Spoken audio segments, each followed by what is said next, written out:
चलिए अभी हम लोग प्रश्नावली 11.3 का क्वेश्चन नंबर 7 सॉल्व करेंगे, है ना। तो क्वेश्चन कहता है भुजाओं 5 सेंटीमीटर, 12 सेंटीमीटर और 13 सेंटीमीटर वाले एक समकोण त्रिभुज एबीसी को भुजा 12 सेंटीमीटर के परितः घुमाया जाता है। इस प्रकार प्राप्त ठोस का आयतन ज्ञात कीजिए। तो चलिए आयतन ज्ञात करते हैं। सबसे पहले आपको क्या बनाना है? समकोण त्रिभुज। क्या बनाना है बाबू? समकोण त्रिभुज। ये रहा समकोण त्रिभुज 90 डिग्री। ये कितना सेंटीमीटर? 5 सेंटीमीटर। ये कितना सेंटीमीटर? 13 सेंटीमीटर। और ये कितना सेंटीमीटर? 12 सेंटीमीटर। ठीक है जी, 12 सेंटीमीटर। अब क्या करना है? एबीसी को, ये त्रिभुज एबीसी है। क्या है त्रिभुज? एबीसी। इस एबीसी को 12 सेंटीमीटर के परितः घुमाना है। किसके परितः? इसको यदि यहाँ पकड़ के ऐसे घुमाते रहेंगे तो वो कैसा दिखेगा? शंकु क्या करके दिखेगा? इस त्रिभुज को यहाँ पकड़ के अगर घुमाते रहे तो ये किस तरह का बनेगा? ये इधर जाएगा कि नहीं जाएगा?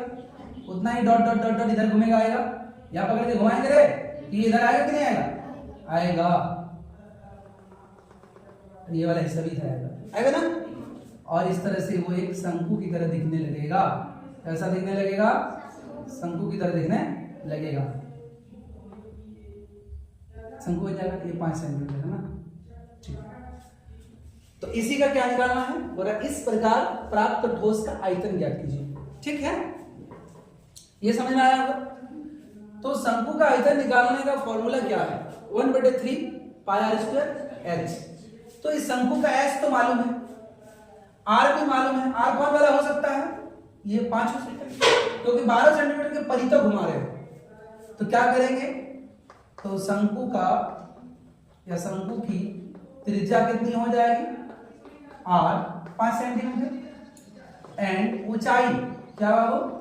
ऊंचाई क्या हो जाएगी? H 12 centimetre. कोई दिक्कत नहीं। अब देखो क्या करेंगे? शंकु का आयतन। इसका आयतन? शंकु का आयतन क्या होता है? Formula 1/3 pi r square h. तो 1/3 ही रहेगा, है कि नहीं। और पाई का वैल्यू कितना बैठाते हैं? अच्छा, पाई का वैल्यू यहाँ पाई रहने देते हैं, ठीक है। और आर कितना? 5 × 5। क्यों सर? आर स्क्वायर है, यानी गुना में 2 बार होगा। त्रिज्या 5 है। और एच कितना है बाबू? 12। निकाल क्या रहे हो? आयतन। तो सेंटीमीटर क्यूब। कोई दिक्कत? कुछ घटेगा? हाँ सर। 3 × 4 = 12। कितना? 3 × 4 = 12। बचता क्या? पाई × 5 × 5 × 4 सेंटीमीटर क्यूब। अब देखो 5 × 5 = 25, 25 × 4 = 100। और ये पाई का मान आपका आंसर में नहीं बैठाया, इसलिए हमने भी नहीं बैठाया, ठीक है ना। नहीं तो आप बोलिएगा सर आंसर नहीं मिला, बोलोगे ना। इसलिए पाई का मान इस क्वेश्चन में नहीं बैठाना है, सिर्फ त्रिज्या और ऊंचाई का मान बैठाना है और आपका आंसर मिल जाएगा। This is your answer. कोई दिक्कत किसी को? पाई का मान अगर आप बैठा दीजिएगा तो आंसर में तो पाई है ही है, हमने देख लिया, चेक कर लिया ना। तो इसलिए ये तो मिलेगा नहीं, तो आप बोले सर गलत हो गया। गलत नहीं होगा। आप पाई का मान अगर बैठा भी देते हैं तो गलत नहीं होगा, लेकिन नहीं है आंसर मिलाने के लिए पाई का मान नहीं बैठाया हम लोगों ने, ठीक।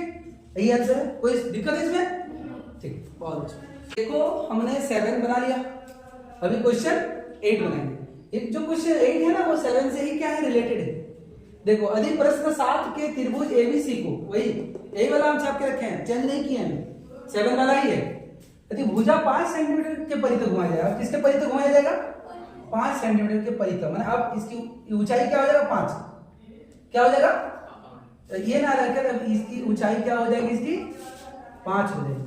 और आधार को क्या कर देंगे? आधार हो जाएगा 12। कितना? 12। और कर्म तो जान ही रहे हो, वो सबसे बड़ा है, 13 होगा, है ना। ये हो गया 12 और ये हो गया कितना जी? 5, क्योंकि 5 सेंटीमीटर के परितः घूमेगा, हाँ। तो तब जैसे इधर जाएगा तो इतना इधर भी आएगा, और ऐसे करके डॉट डॉट डॉट करके इधर भी आएंगे, है ना। डॉट डॉट डॉट करके इधर भी आएंगे। तो इसको अब मिटा देते, इसका कोई काम नहीं, बस इसको दिखाने के लिए किए थे। ये 12 सेंटीमीटर के परिधि घुमाया गया था, अब 5 सेंटीमीटर के परिधि घुमाया जाएगा, तो 5 ऊपर चला गया, हाइट हो गया, और ये आधार हो गया। हाँ, और ये तो करना है, ये है, तो चलिए इसको मिटा देते हैं। और देखो ये 13 है, तो ये भी 13 सेंटीमीटर, और ठीक है, चलो इसको तो करने की जरूरत नहीं है। ये शंकु जैसा बन गया ना, ये डॉट डॉट डॉट आप शंकु जैसा घुमाइएगा ना, तो शंकु जैसा बन जाएगा। ठीक, इस शंकु की त्रिज्या इस बार क्या हो जाएगी बाबू, 5 ना रहकर 12 सेंटीमीटर हो जाएगा। ऊंचाई कितनी हो जाएगी, 5 हो जाएगी। वही शंकु का आयतन निकालना है, 1/3 पाई r स्क्वायर h, तो 1/3 पाई का मान नहीं बैठाना है। r का मान कितना होगा, 12 इंटू 12, h का मान कितना होगा, 5 सेंटीमीटर क्यूब। ये कट जाएंगे, 3 4 12, 3 4 12, 12 हो जाएगा। ठीक है, इधर देखते हैं अभी। क्या बचा, पाई इंटू 12 4 48, या तो ऐसे करो 5 4 20, 12 इंटू 4 इंटू 5 सेंटीमीटर क्यूब। अब एक काम करो, इधर से गुना करो, 5 4 20 करोगे, और 20 में 0 को छोड़ दो, 2 है, 12 दूनी 24 करोगे तो 240, और यहाँ पाई सेंटीमीटर क्यूब। अब क्या बोला है, ध्यान से सुनो, 5 सेंटीमीटर के परिता घुमाया जाए तो इस प्रकार प्राप्त ठोस का आयतन ज्ञात कीजिए। कर लिए। उसके बाद क्या बोला, प्रश्नों 7 और 8 में प्राप्त किए गए दोनों ठोसों का अनुपात भी ज्ञात कीजिए। तो चलिए आइए अनुपात भी निकाल लेते हैं जी। क्या निकाल लेते हैं, अनुपात। अच्छा बताओ, पहले किसको लेना है, 7 वाला। 7 में कितना आया था, 100 पाई सेंटीमीटर क्यूब।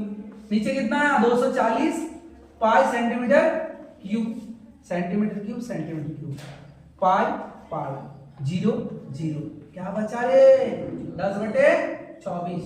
इसको भी काट दो ना, किससे कटेगा, 2 से, 5/12 बराबर क्या होगा, 5:12। This is your answer. समझ में आया आप लोगों को, ठीक।